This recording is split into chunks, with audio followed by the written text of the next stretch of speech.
భారతదేశంలో ఎన్నికల వ్యవస్థ, ఎలక్షన్ కమిషన్ దీని మీద వస్తున్నటువంటి తీవ్రమైనటువంటి ఆరోపణలు, విమర్శలు ప్రజాస్వామ్యాన్నే ప్రశ్నార్థకం చేసే అంత పెద్ద ఆరోపణలు ఇవన్నీ.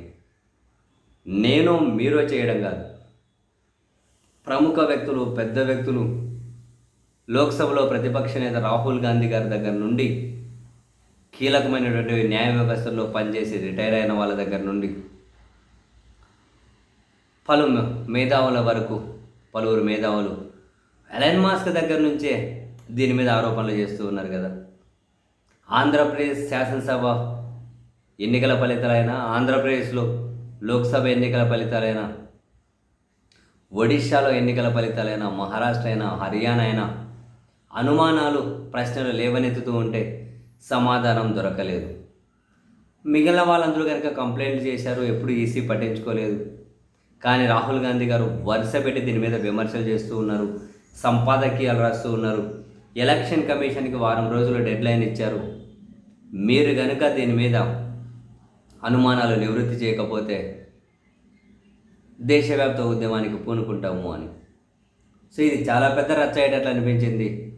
ఎలక్షన్ కమిషన్ బహుశా మేము అందరితో సంప్రదింపులు జరుపుతూ ఉన్నాం అని చెప్పడం కోసమేమో కాబోలు ఇప్పుడు వాళ్ళకి ఎవరైతే కంప్లైంట్ ఇచ్చారో ఇంతకుముందు వాళ్ళను పిలుస్తూ ఉన్నారు. అందులో భాగంగా వైఎస్ఆర్ కాంగ్రెస్ పార్టీని కూడా పిలిచారు.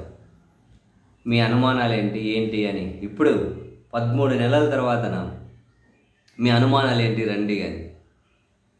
సో వైఎస్ఆర్ కాంగ్రెస్ పార్టీ నుండి వైవి సుబ్బారెడ్డి గారు, మిథున్ రెడ్డి గారు, మాజీ ఎంపీ బెల్లాన చంద్రశేఖర్ గారు, వీళ్ళతో కూడిన ఒక టీం ఎలక్షన్ కమిషన్ దగ్గరికి అయితే వెళ్ళింది. అసాధారణంగా పెరిగిన పోలింగ్ శాతం రాత్రి అయిన తర్వాత, అంటే అసాధారణంగా పెరిగినటువంటి ఓటర్ల లిస్టు, ఈవీఎంలలో ఉన్నటువంటి ఆ బ్యాటరీ పర్సంటేజ్, సుప్రీంకోర్టు మార్గదర్శకాల ప్రకారం ఎందుకు ఎలక్షన్ కమిషన్ వీవీప్యాట్ స్లిప్పులు లెక్క పెట్టదు కనీసం 5% అయినా, ఇవన్నీ వైసీపీ గట్టిగానే లేవనెత్తాలి. మొత్తం మీద అయితే పోయారు, నామకే వాస్తే పోయారో లేకపోతే గట్టిగానే అడుగుతారో తెలియదు. బట్ రాహుల్ గాంధీ గారికి నా దగ్గర ఆధారాలు ఉన్నాయి, ఈసీ రండి మీ ఆధారాలు సమర్పించండి అంటుంది కదా. ఆధారాలు మీకు సమర్పించరు కదా, మీకే సమర్పిస్తాం. బట్ ఓపెన్ డయాస్ మీద చర్చిద్దాం, జనాలందరూ కూడా చూడాలి కదా.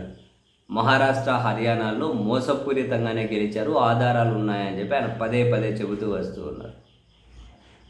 ఈ క్రమంలో ఈసీ అయితే సీరియస్గా ముందడిగేస్తే మంచిదే. ఏదో నామకే వాస్తే ముందడిగేసి అన్ని పార్టీలను కలిసాం, అన్ని పార్టీల అభిప్రాయాలు తీసుకున్నాం, వాళ్ళ అనుమానాలు మేము నివృత్తి చేశామని చెప్పుకోవడం కోసం అయితే కుదరదు. రాహుల్ గాంధీ గారు అడుగుతున్నారు కదా, ఎన్నికల జరిగిన రోజు వీడియో సీసీటీవీ ఫుటేజ్ ఏదైతే ఉందో అది అప్లోడ్ పెట్టండి. అవును, ఎందుకు పెట్టరు మరి? ఆ రోజు వీడియో అప్లోడ్ చేయండి. రాత్రి 12-1 గంటల వరకు మీరు జరిపారు కదా, సాయంత్రం 6 తర్వాతనే విపరీతమైన జనాలు వచ్చి ఓట్లు వేశారు కదా, ఆ వీడియోలు బయట పెట్టండి అంటున్నారు. పెట్టండి, నష్టమేముంది?